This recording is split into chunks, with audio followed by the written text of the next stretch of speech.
오늘 여러분 어떻게 한 주 동안 지난주에 우리 방언 통역하는 거 좀 저희가 이렇게 같이 활성화 기도 시간에 해봤는데 그 뒤로 좀 여러분 해보셨나요? 개인 기도하실 때 해보셨어요? 잘 되시나요? 잘 안 돼요. 왜 그럴까요? 여기서 잘 되는데 돌아가서 개인적으로 하면 또 왜 잘 안 될까요? 여러분 그게 기름 부음의 차이이기도 하지만 또 이렇게 계속 또 시도해보고 또 해보고 자꾸 시도해볼 필요가 있습니다. 첫날에 여러분에게 됐다라는 것은 이제 계속 될 수 있다는 거예요. 된다는 거예요.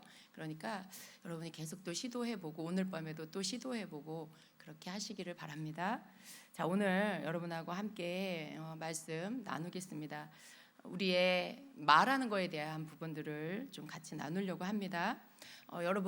여러분의 말에 힘이 있습니까?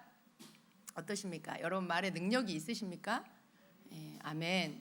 우리의 말에는 능력이 있습니다. 다른 말로 우리의 혀에는 권세가 있습니다. 그래서 우리는 항상 말을 조심해야 되는 거죠.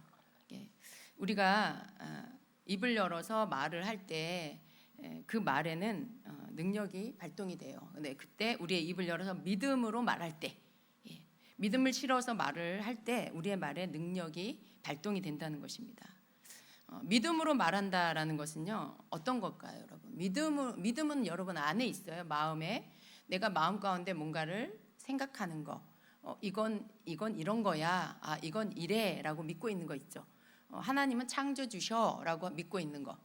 여러분이 그걸 마음에 믿고 있을 때 말로 하나님은 창조주 하나님이야 이렇게 말하죠.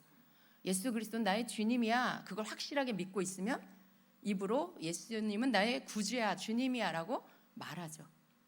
마음에 있는 거, 여러분이 믿고 있는 거, 그거 믿음으로 말한다는 건 내 마음에 있는 것을 내가 말을 하는 거예요.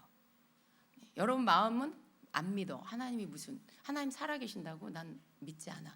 그러는 사람이 하나님은 창조주셔, 하나님 살아계셔 이 말 할 수 있을까요? 절대 할 수 없어요. 그러니까 내 마음 가운데 믿는 걸 말하는 거예요. 반대로 부정적인 것도 마찬가지죠. 부정적인 말을 하는 건 내 마음에 또 그런 것들이 또 있을 수가 있어요. 그런데 또 그것은 사단의 어떤 넘어지게 하는 것일 수도 있죠. 우리의 마음이요, 우리의 입의 혀와 굉장히 밀접하게 연결되어 있습니다. 어떻게 보면 같이 하나로 이렇게 하나로 붙어 있다라고 볼 수 있어요. 왜냐하면 혀는 마음에 있는 것을 표현하기 때문에 그래요. 그러니까 이게 하나로 붙어 있다라고 보는 것입니다. 우리의 혀는 축복을 말할 수도 있고요, 또 저주를 말할 수도 있죠. 근데 그렇게 하는 거에 대해서 그 말한 대로 축복을 말하면 축복이 임하고 저주를 말하면 저주가 임할 수 있어요. 근데 성경에 보면 마가복음 11장 14절에 예수님께서 무화과나무에게 저주를 했어요. 열매 없는 무화과나무를 향해서 이제부터 영원토록 사람이 내게서 열매를 따먹지 못하리라 이렇게 말씀하셨어요. 근데 그 다음날 그 앞을 지나갈 때 보니까 실제로 그 나무가 말라 있었죠. 베드로가 주님 보십시오, 어제 저주하셨던 그 무화과나무가 말라버렸습니다라고 말합니다. 예수님이 말씀하신 대로 되어버렸죠. 근데 여러분 이 저주는요 단지 언어학적으로 보면 부정적인 말일 뿐이에요. 그냥 부정적인 말인 거예요. 저주라는 것은 그냥 그 이상도 그 이하도 아닌 것이죠. 그런데 예수님의 저주 한마디에 이런 일이 일어났어요. 근데 여러분 생각해보세요. 예수님이니까 그런 일이 일어났지 라고 생각할 수 있어요. 그러면 여러분의 혀에는 그런 권세가 없을까요? 그렇지 않다라는 것입니다. 악한 사람은 저주의 능력을 알고 있어요. 그래서 망하게 하는 일에 저주의 말을 사용합니다. 잠언 11장에 보면 축복으로 한 마을이 잘 되기도 하고 또 악인의 입의 저주로 인해서 그 마을이 무너지기도 한다라고 말씀하고 있어요. 실제로 그렇습니다. 잠언 11장 11절 정직한 자의 저 개역개정인데요. 여러분 같이 읽어봅시다. 띄워주세요. 성읍은 정직한 자의 축복으로 인하여 진흥하고 악한 자의 입으로 말미암아 무너지느니라. 악한 자의 입으로 말미암아 무너지느니라. 새 번역에는 정직한 자의 축복을 통해 마을 전체가 자랑스럽게 되지만 악인의 입은 그 마을을 망하게 한다 이렇게 말해요. 무슨 말인지 알겠죠? 정직한 자의 축복이 마을 전체를 자랑스럽게 하면 축복의 말이 그대로 이루어진다는 거죠. 또 악인의 입의 말, 저주하는 그 말이 그 마을을 망하게 한다라고요. 그런 능력이 있다라는 거죠. 여러분 부정적인 말 들어보셨어요?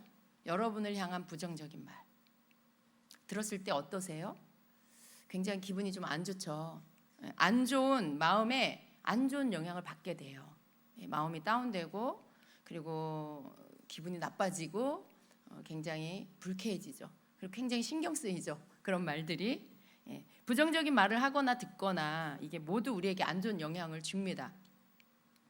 내가 조금 전까지만 해도 기쁨이 충만했는데 내가 조금 전까지만 해도 너무나 해피했는데 누군가 나에 대해서 비난하는 말이라든가 어떤 안 좋은 말을 내가 듣게 될 때 그 기쁨은 싹 사라지게 돼버리죠. 조금 전에 그 행복한 마음은 싹 사라지게 돼버리죠. 그리고 그 마음이 어때요? 바닥으로 곤두박질 치게 됩니다. 말 한마디는 그렇게 할 수 있어요. 그런 힘이 있습니다. 그래서 우리는 항상 우리 마음을 잘 지켜야 되는 것이죠. 그런 말을 들었을 때 그 말로 인해서 마음이 완전히 바닥으로 떨어진다. 그런 말을 들어서 내 기쁨을 싹 잃어버린다. 그 말은 내가 마음을 지키지 못했다는 뜻이기도 해요. 그런데 우리는 그런 영향을 쉽게 말의 영향을 받을 때가 있다라는 것이죠. 그래서 우리의 혀가 우리의 마음과 이렇게 연결이 되어 있는데 그래서 혀로 인해서 악영향을 받는 이 마음은 우리의 거룩한 마음 이것이 싹 사라지게 만든다는 거예요. 마음에 믿음이 사라지면 혀는 어떻게 돼요? 더욱 쉽게 악한 도구로 이렇게 사용되게 돼버립니다. 여러분 그런 경험 해보셨죠? 누군가 안 좋은 말을 나에게 할 때 그 말에 이렇게 부정적인 어떤 말 혹은 나를 비난하는 말 같은 그런 말 나에 대해서 오해하는 그런 말을 내가 듣게 됐을 때 여러분 마음이 어떻게 바뀌는지를 여러분 경험해 보셨죠? 그러고 싶지 않은데도 그 말이 내 마음 전부를 차지하게 돼버려요. 그 말에 온통 내 신경이 가버리죠. 다른 어떤 걸 생각할 수 없게 되죠. 그 말이 내 마음을 점령해 버립니다. 굉장히 무서운 영향력이에요. 말 한마디가 내 마음을 완전히 쑥대밭으로 만드는 거죠. 조금 전까지만 해도 내가 너무나 마음이 평강에 있어서 성령이가 막 교통을 했는데 성령이가 막 이렇게 교제하고 교통할 수 있는 주님께 예민하게 반응하고 귀 기울이고 묻고 그리고 그분의 말씀을 들을 수 있는 어떤 그런 것들이 마음이 깨끗해서 그런 것들을 할 수 있는 상태였는데 어떤 안 좋은 말을 딱 듣게 되면요 그 모든 것들이 갑자기 닫혀버립니다. 그리고 내 온 신경은 내가 들은 그 부정적인 말에 신경이 가고요 그리고 주님과의 교제는 끊어져 버리죠. 이 말은 우리의 마음 안에 평강도 믿음도 그 말로 인해서 싹 사라져 버리게 됐다라는 거예요. 그리고 나서 어떨까요? 우리의 입에서는요 말이 어떤 말이 나올까요? 내 마음에 가득한 것들이 말이 나와요. 내가 신경 쓰고 있는 거, 내가 지금 들은 그 말에 대한 어떤 부분들에 대한 어떤 내 생각들, 내 의견들 막 이런 게 입에서 그냥 툭툭 이렇게 나올 수 있어요. 그렇게 이렇게 입도 내 마음을 따라가게 된다는 거죠. 그래서 입이 결코 좋은 말이 나오지 않죠. 그거에 대한 좋은 말을 하지 않아요. 다른 나 또한 내 마음에 들어온 나쁜 말에 대한 말을 내 입에서도 또 하게 된다는 거예요. 이거 어떻게 돼요? 계속 악순환이죠. 마음이 무너지고 입도 빼앗기고 마음이 무너지고 혀도 빼앗기고 이렇게 되는 이게 계속 악순환되는 거예요. 그리고 이 악순환의 고리를 끊을 수 있는 유일한 방법은요 하나밖에 없어요. 우리는 이 일에 있어서 만약에 내가 계속해서 그 일을 반복하고 있다.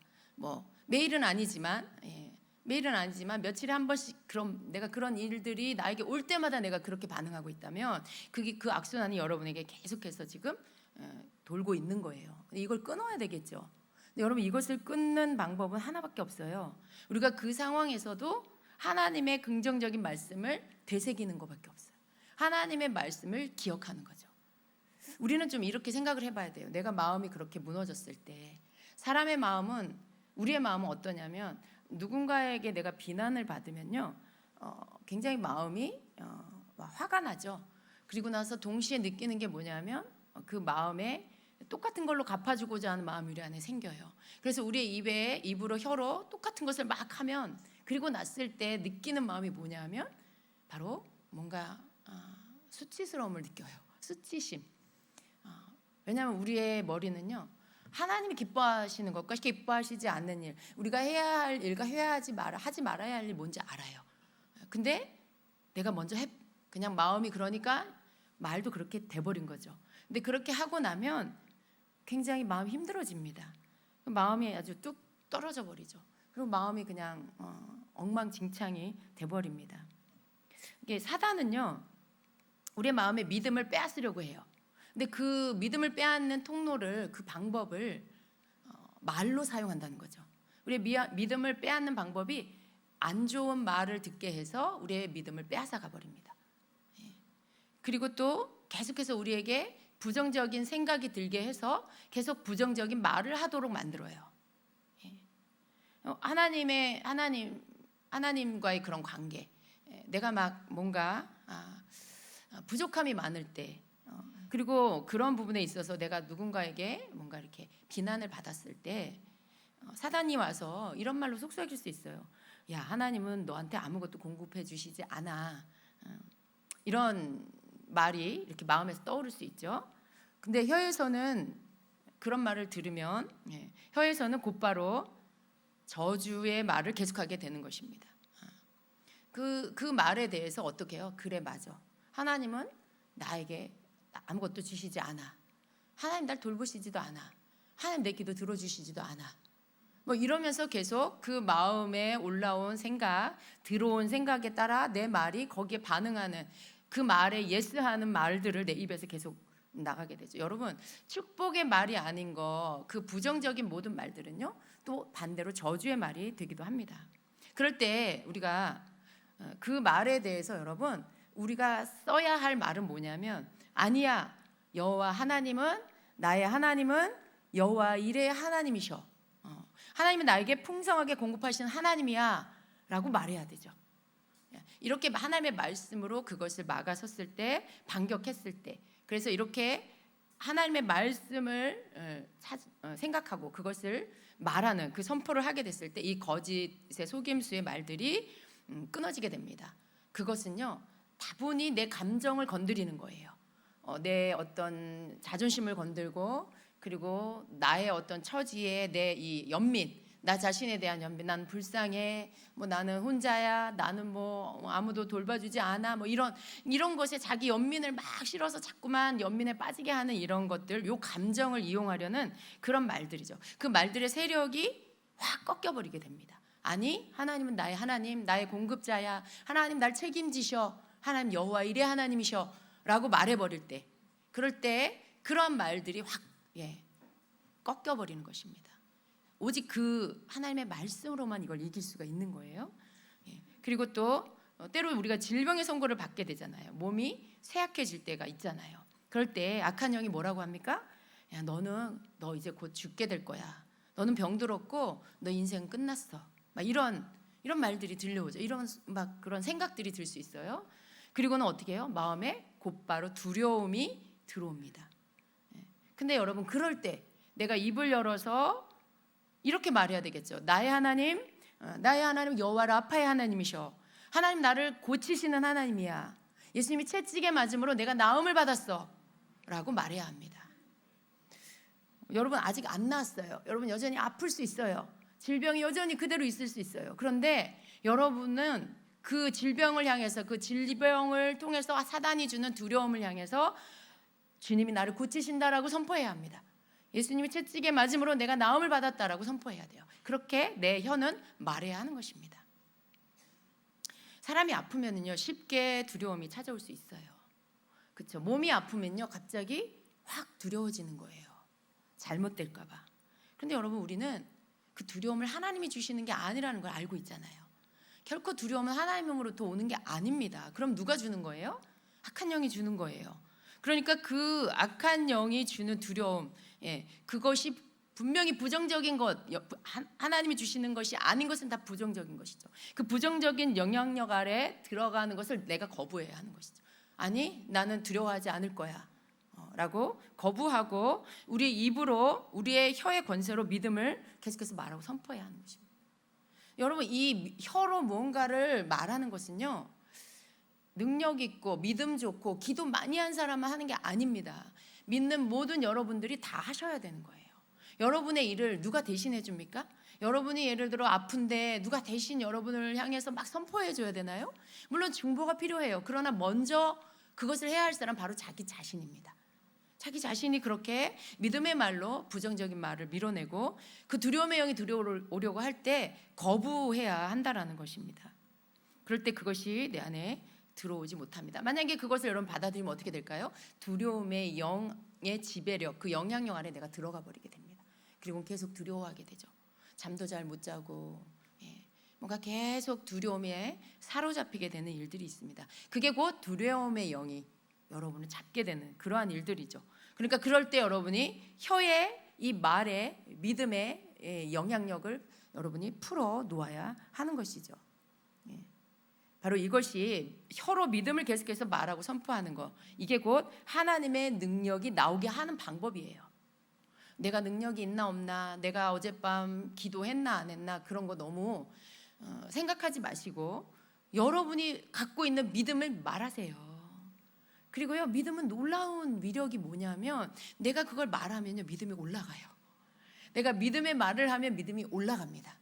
그런데 부정적인 말을 하면요, 있는 믿음도 없어져 버려요. 그러니까 여러분이 그 믿음의 말로 그 악한 말의 영향력을 깨트려야 한다라는 것입니다.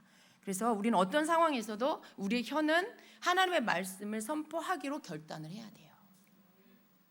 아파 죽을 것 같아도요, 예수님이 채찍에 맞음으로 내가 나음을 받았다라고 말하세요. 배를 움켜잡고 예수님이 채찍에 맞음으로 내가 나음을 받았다라고 말하세요. 정말 그렇게 하세요.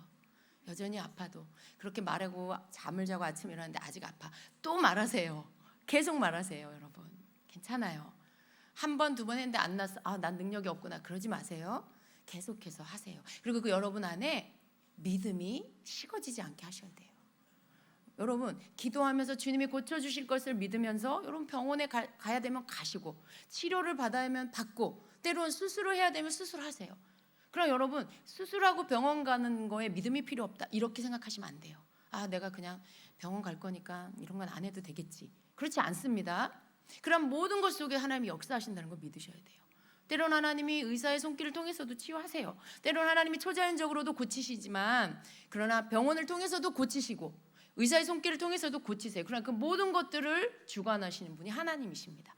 그러니까 우리는 끝까지 믿음의 말을 계속 해야 하는 거예요. 그래야 우리의 믿음을 잃어버리지 않게 된다는 것입니다. 또 여러분, 우리가 우리의 말을 들으면 때로 문제가 어디에 있나 우리가 모르고 있다라고 생각될 때가 있어요. 때로 문제가 나 자신에게 있다는 것을 우리가 알아야 됩니다. 여러분, 우리 자신의 감정에 의해서 우리가 움직일 때가 있어요. 감정, 여러분 감정 어떠세요? 좀 여러분 어떠세요? 좀 감정적인 사람인가요? 이성적인 사람인가요? 어떠세요? 나는 좀 감정적인 사람인 것 같아. 그게 좋은 거기도 하지만 그게 또 어떤 부분에 약점일 수도 있어요.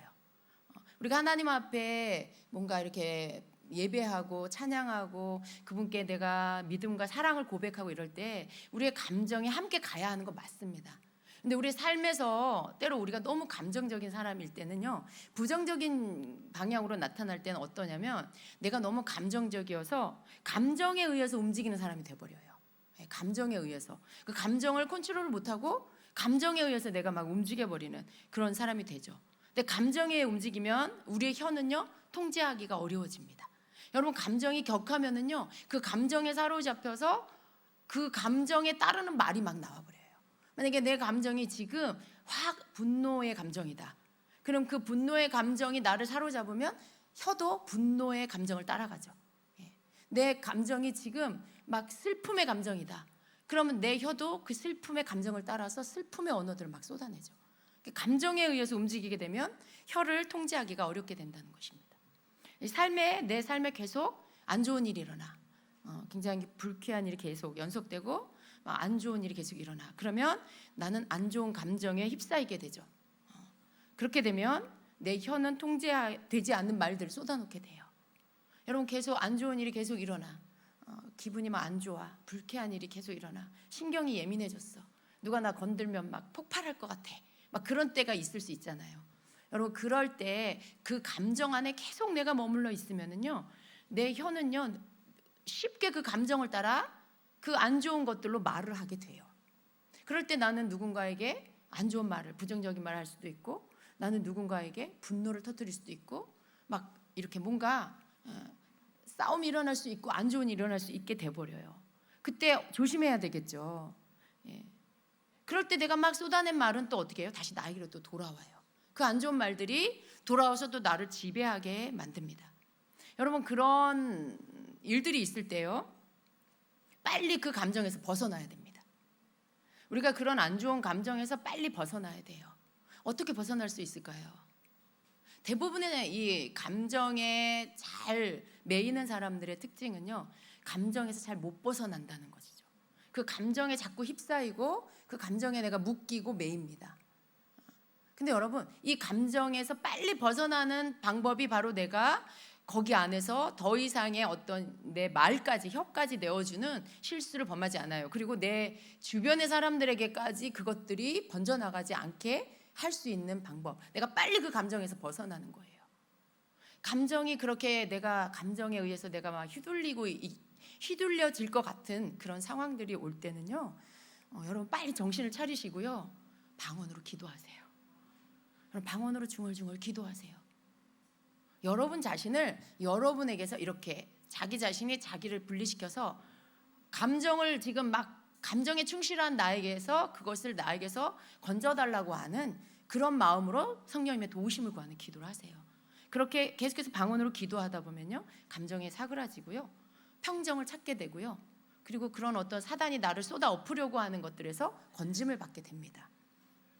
그 내가 말을 감정에 막 치우쳐서 말을 쏟아 버리게 되면요, 그 말들이 다시 나를 지배하게 되고요, 나를 불쾌하게 하거나 화나게 한 사람에 대해서 어떻게 되냐면 내가 이제는 말로써 비난을 하게 돼버립니다. 근데 내가 이상하게도 다른 사람을 비난하게 되면요, 오히려 내 자신이 수치심을 느끼게 돼요. 내가 누군가를 막 비난했어요. 근데 그 말 때문에 내가 수치심을 느끼게 된다는 거예요. 왜냐하면 비난은 수치심이 들어오는 통로이기 때문에 그래요. 우리가 누군가를 비난하면요, 내가 수치심을 느껴요. 원하지 않는 수치심이 내 마음을 차지하게 되면 그럼 어떻게 될까요? 내 마음에는 더 뭐 하나님의 말씀에 대한 능력 이런 거 다 사라지게 되죠.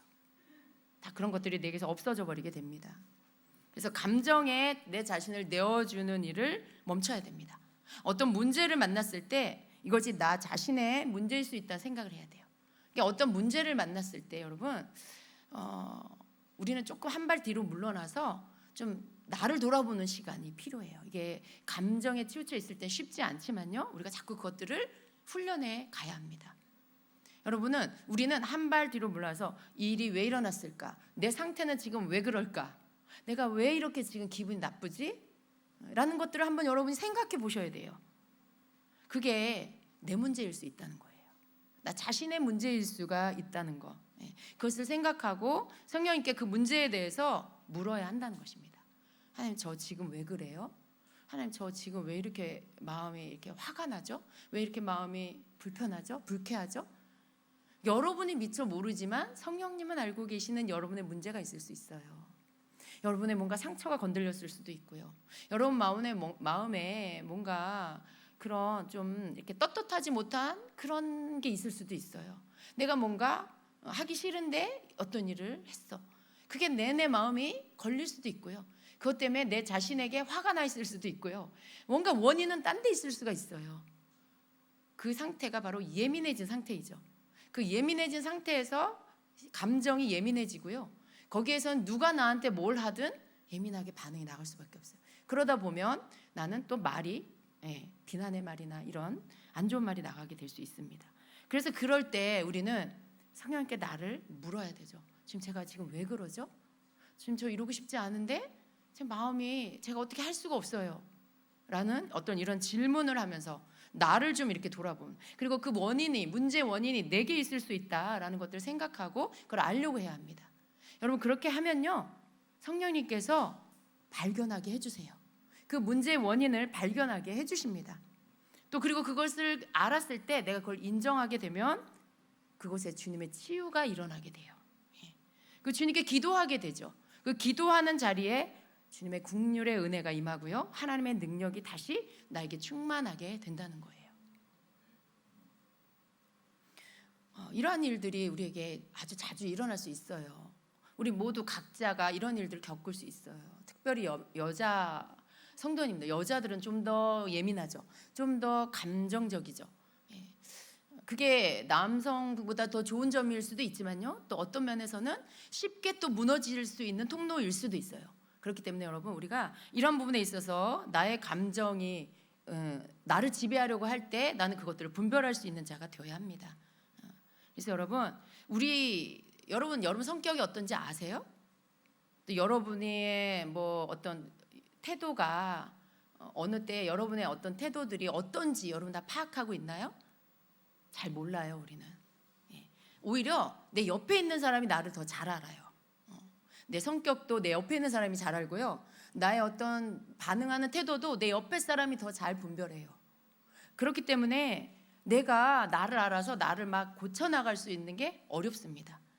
내 혼자만의 힘으로는요 내 성격이나 내 태도나 내 삶을 바꿀 수가 없어요. 누군가 가르쳐 줘야만 할 수 있는 것이죠. 그래서 여러분 우리는 주님의 도우심을 구해야 합니다. 나를 알게 해달라고, 내 모습을 보여달라고 구해야 되는 거죠. 그리고 때로는요 가까이 내 곁에 가까이 있는 사람이 나에 대해서 하는 말을 좀 들을 필요도 있어요. 물론 그 사람이 나를 비난하거나 나를 뭐 이렇게 지적하는 그런 말은 좀 그 말하는 사람이 그렇게 하면 안 되겠죠. 그러나 그런 것 없이 정말 이렇게 나를 위해서 어떤 감정, 그런 어떤 것 없이 나에 대해서 말해줄 때 우린 때로 그것을 들을 필요가 있어요. 그래서 그것들을 내가 하나님 앞에 가지고 나아갈 때 하나님께서 그 가운데 은혜를 부어주시고 나를 치유해 주신다는 거죠. 그런 부분들이 내게서 다 고쳐지는 만큼 거기에 하나님의 능력이 내 안에 임합니다. 여러분 우리 안에 있는 어떤 것들이 버려져야 할 것들이 버려지면요 거기 안에는 하나님의 것이 채워져요. 못된 성격이 버려지면요 하나님의 능력이 거기 임해요. 자꾸 넘어지는 어떤 감정이 빠져나가면요 거기에 하나님의 분별력이 임해요. 하나님이 원하시는 것들로 우리를 다시 채워주신다는 거죠. 그래서 우리는 점점 더 영적인 사람, 성령의 사람이 될 수가 있게 되는 것입니다. 그래서 여러분 우리는 정말 아주 극한 상황, 말도 안 되는 어떤 순간, 도저히 내가 뭔가 참아지지 않는 그 순간에도 하나님의 은혜를 구해야 된다는 거예요. 내가 도저히 참아지지가 않는다. 그러나 이제는 여러분 그런 순간이 있어서는 안 된다는 거예요. 도저히 참아지지 않아서 내가 그냥 확 해버린다. 그런 시간이 여러분에게는 점점 더 없어져야 하는 것입니다. 그래서 그러한 말도 안 되는 순간에도 하나님의 은혜를 구할 수 있는 그러한 절제력이 여러분 안에 있어야 되고요. 하나님의 은혜가 한이 없으시고 그 은혜가 우리를 고침받게 하신다는 것을 믿고 하나님의 은혜를 구할 수 있어야 합니다. 그런데 여러분 이것을 여러분이 한 번 하면요 그 다음에 또 할 수 있고요, 그 다음에 또 할 수 있고요, 점점 더 잘할 수 있게 돼요. 여러분이 한 번 하게 되면 그 여러분을 붙잡고 휘어잡고 막 여러분을 망가뜨리려고 하는 그러한 세력이 확 약해지기 때문에 그래요. 하나님의 말씀의 능력이 여러분의 삶에, 여러분의 태도에서 능력을 발휘하게 된다는 것입니다. 또 세 번째는요, 어떠한 일들이 일어났을 때 내가 막 부정적인 말을 쏟아놓게 되는 일들이 있죠. 근데 그러할 때에 우리가 알아야 합니다. 그러한 여러 가지 일들이 하나님 탓이 아니라는 것. 어려운 일을 만난 사람들이 때때로 이런 말을 합니다. 하나님은 왜 이런 일이 일어나게 그냥 두셨을까요? 왜 이런 일을 하나님은 막아주시지 않았나요? 이런 말을 하죠. 여러분 그런 말 들은 적 있습니까? 아니면 여러분 그런 말 한 적이 있습니까? 우리는 과거에 그런 말을 한 적이 있어요. 그죠? 그리고 어쩌면 지금도 그런 말을 하는 때가 있을 수도 있습니다. 그런데 여러분 아셔야 됩니다. 우리가 그런 말을 할 때 이런 말 속에는요, 문제의 원인이 하나님께 있다라는 의미가 포함되어 있어요. 그죠? 왜 하나님은 이런 일을 막아주시지 않았어요? 왜 하나님은 이런 일이 일어나게 그냥 놔두셨어요? 라고 하는 말 속에는 이 모든 일이 하나님 탓이에요. 하나님 지켜주시지 않아서 그래요. 하나님 막아주시지 않아서 그래요. 라고 하는 하나님을 향한 그 문제의 원인을 하나님께 두는 그런 뜻이 그 안에 들어있죠. 여러분, 그게 다 하나님 탓일까요? 그게 하나님이 하신 걸까요? 그렇게? 그렇지 않다라는 거예요. 하나님을 탓하고 또 나가서 하나님을 향한 비난과 원망까지도 서슴지 않는 것 같은 그런 태도를 자주자주 보일 때가 있습니다. 그런데 야고보서 1장에는 이렇게 말씀해요.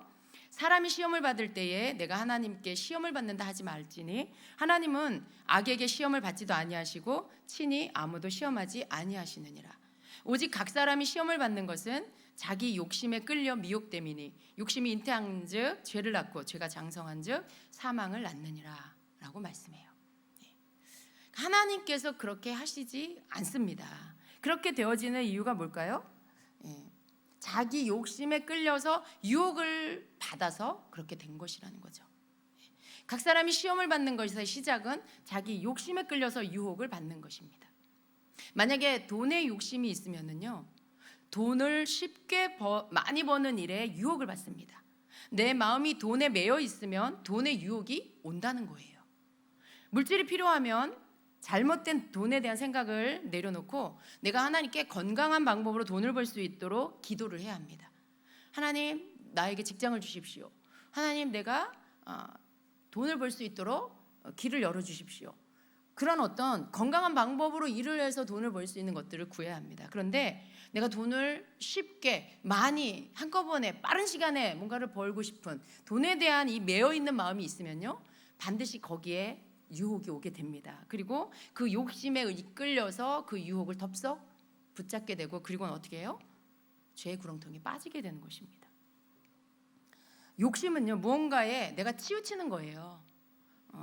욕심이나 탐심 이런 것은 하나님 말씀에 순종하지 못하게 만들고 결국은 죄를 낳게 만듭니다. 욕심이 잉태한즉 죄를 낳고, 그러니까 어떤 한쪽으로 내가 욕심 부리고 탐심을 부리는 그쪽으로 내 마음이 치우쳐 있는 거죠.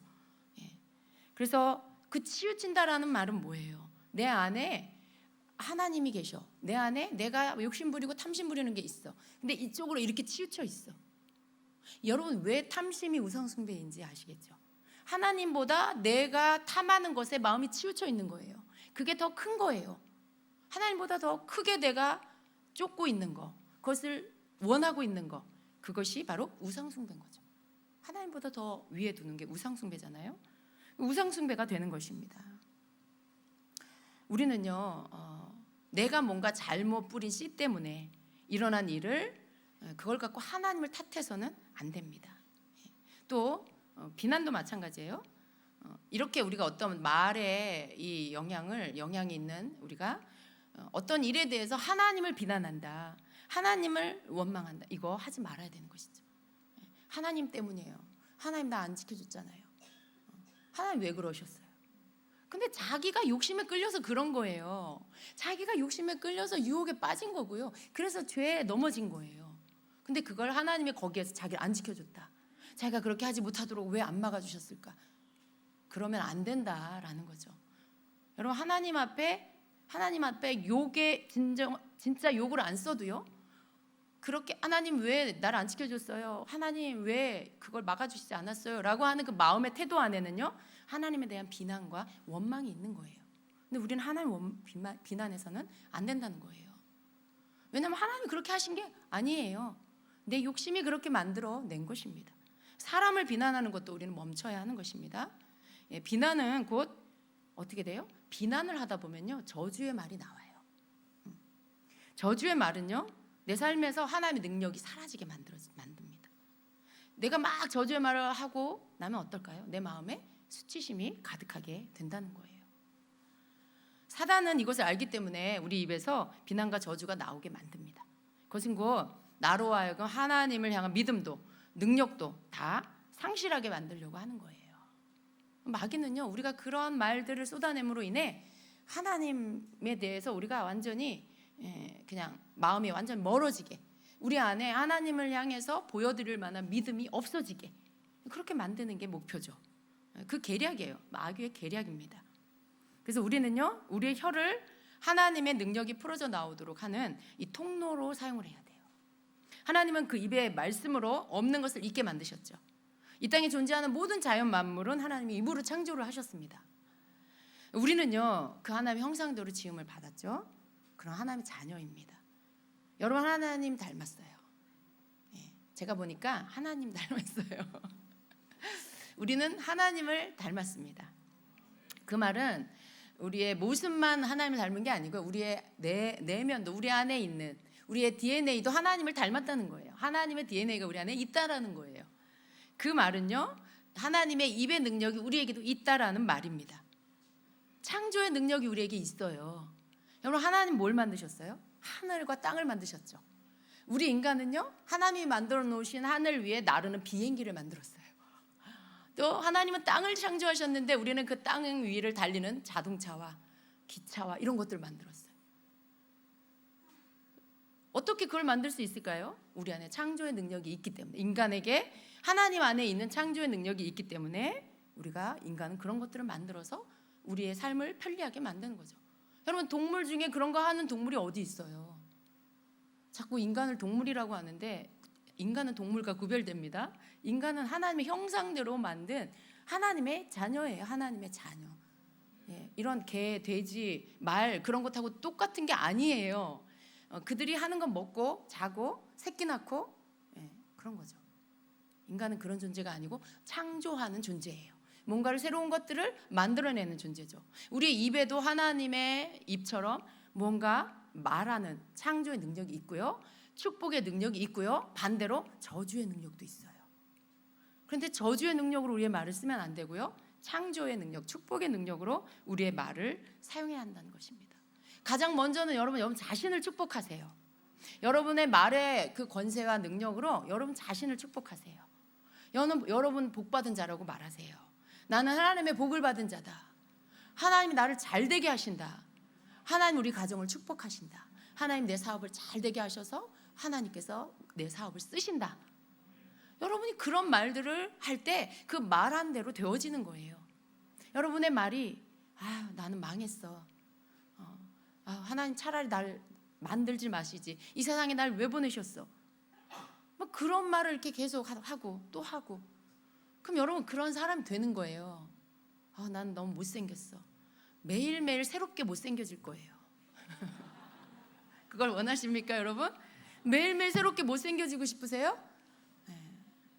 난 머리가 너무 매일매일 머리가 없어. 머리가 더 빠졌어. 머리가 더 빠졌어. 머리가 점점 더 빠질 거예요. 머리를 손을 얹고 축복하세요. 머리는 날지어다 선포하세요. 여러분 그냥 반대로 여러분의 입술에 없는 것을 있게 할 수 있는 하나님의 창조의 능력이 있다고 믿으시고, 왜냐하면 나는 하나님 형상대로 지음 받았으니까, 하나님의 DNA가 내 안에 있으니까 그걸 믿으시고 하시라는 거죠. 축복의 말을 하세요. 나 자신을 향해서. 그리고 여러분의 옆에 있는 사람, 주변에 있는 사람을 향해서도 축복의 말을 하세요. 그리고 그 축복의 말을 해주면요, 그 축복이 그 사람에게도 임하지만 여러분에게도 임해요. 근데 저주의 말을 하면 그 사람도 힘들게 하고 어렵게 하지만 여러분 자신도 그 말이 여러분을 묶어버린다는 걸 아셔야 돼요. 우리가 우리의 혀가 사람을 죽이기도 하고 살리기도 한다는 이 사실을 알아야 합니다. 우리의 말이 우리의 자신의 모든 것들을 만들어낸다는 것을 알아야 합니다. 우리 야고보서 3장 7절로 10절의 말씀을 한번 같이 보겠습니다. 세 번역으로 봅니다.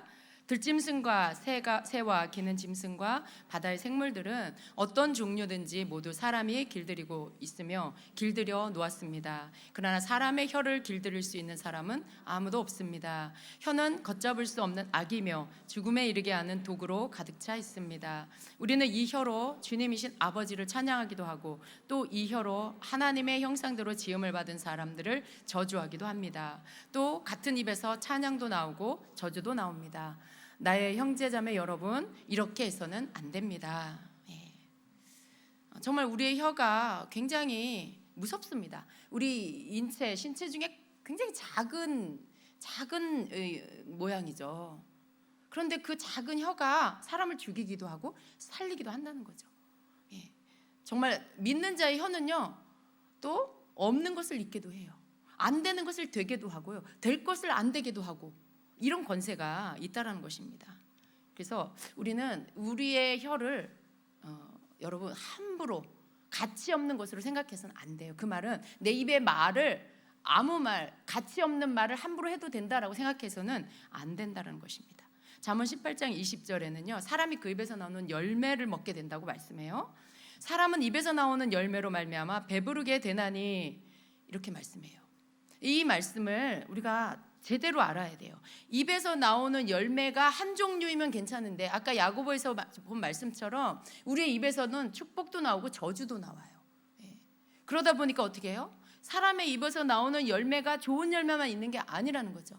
좋은 열매로 내 배를 채울 때 나는 만족하고 기뻐요.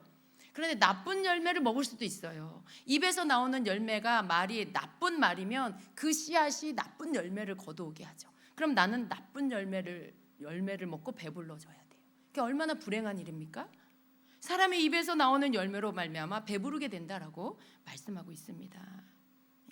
그러니까 우리 입술에서 나오는 말은요, 항상 내가 기쁘고 만족할 수 있는 그런 말로 씨앗을 뿌려야 된다라는 것입니다. 여러분이 잘 되고 싶으면요, 여러분 삶이 잘 될 거라고 말하세요. 아직 뭐가 안 되는 것 같아도 잘 될 거라고 말하세요. 믿음의 말을 하세요. 하나님이 잘 되게 하실 거라고.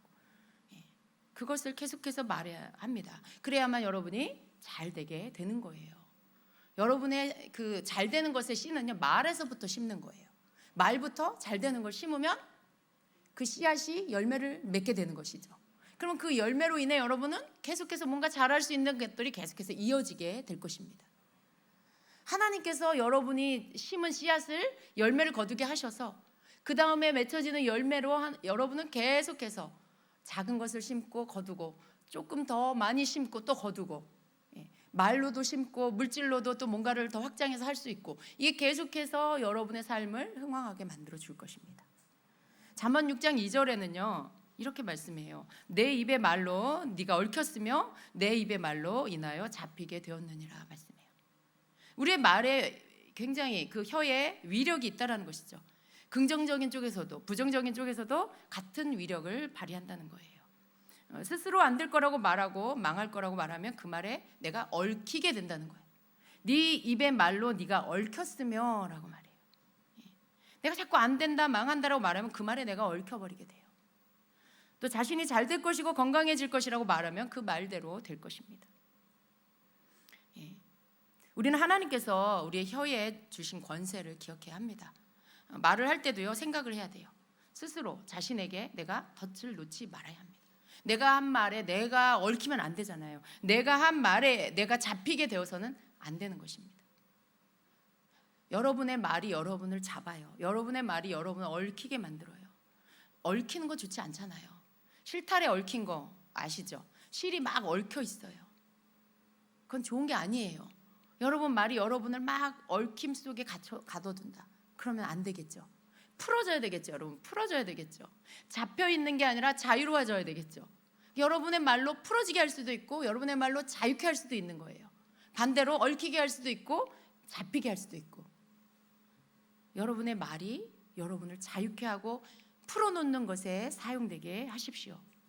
우리가 이것을 알면요, 말을 함부로 하면 안 된다는 걸 인식하게 돼요. 내가 어떤 말을 할 때 말하기 전에 생각해야 되겠죠. 내가 하는 말이 정말 나를 축복하는 말인가? 이 사람을 축복하는 말인가? 우리 가정을 축복하는 말인가? 내 자녀를 축복하는 말인가?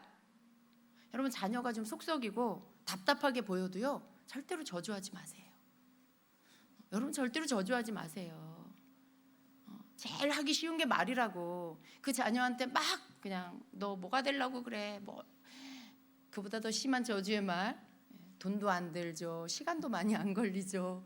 그러니까 여러분 마음 안에서 막 말 쏟아내서 여러분 속이 시원해질 것 같지만 그렇지 않아요. 좀 여러분 자녀가 마음에 안 들어도요, 좀 여러분 자녀가 답답해도요, 저주의 말을 하지 마시고 그냥 여러분 그 자녀를 믿기보다 하나님을 믿으세요. 그 자녀를 믿지 말고 하나님을 믿으세요. 그리고 여러분은 하나님을 믿고 그 자녀를 그냥 축복의 말로 너 잘 될 거야. 그리고 그 마음이 이렇게 낙심되어 있는 그 자녀를 향해서 소망을 주는 말을 해주세요. 자녀가 어디서 소망을 얻겠어요? 나에게 소망을 줄 사람이 누가 있겠어요? 그 자녀가, 그 친구가 그 친구에게 소망의 말을 해주겠어요? 누가 해주겠어요? 모든 게 잘 안 되고 힘들고 낙심되고 자기 절망인데 누가 그 자녀에게 소망의 말을 누가 해줄 수 있겠어요? 그 부모밖에 없잖아요. 그 엄마예요. 그 아빠예요. 그 자녀에게 그런 말을 해줄 때 여러분이 믿음의 씨앗을 그 자녀에게 심는 거예요. 그리고 하나님이 그 말대로 그 자녀를 축복하실 것입니다. 그리고 여러분 중보해야 되겠죠. 기도해야 되겠죠. 자녀를 위해서. 하나님 그렇게 해주실 겁니다. 자, 다른 사람을 내가 말로 고칠 수 없다는 것도 아셔야 됩니다. 다른 사람에 대해서 내가 어떻게 말해야 하냐. 내가 다른 사람에게 그 사람의 결점이 보일 때 여러분 어떠세요? 내가 좀 저거 좀 고쳐줘야 되겠어. 내가 저거 좀 결점 좀 가르쳐줘서 내가 좀 고쳐줘야 되겠어. 절대 그러지 마세요. 그냥 그 사람의 장점을 찾아서 말해주세요. 고칠 점이 눈에 띄면 말하지 말고 그냥 여러분이 그걸 채워주세요. 그냥 고칠 점이 보이면 그냥 여러분이 그 사람 대신 그 부분을 채워주세요. 그러면요 그 사람도 곧 그걸 알게 돼요. 저거 내가 해야 될 거였구나. 내가 이렇게 했어야 되는구나. 그냥 그 사람도 알게 됩니다. 여러분 막 지적하고 싶을 때 그냥 격려하시고 세워주세요. 어떤 사람 성격은 꼭 내가 그걸 지적해서 고쳐주고 싶대요. 누군가를.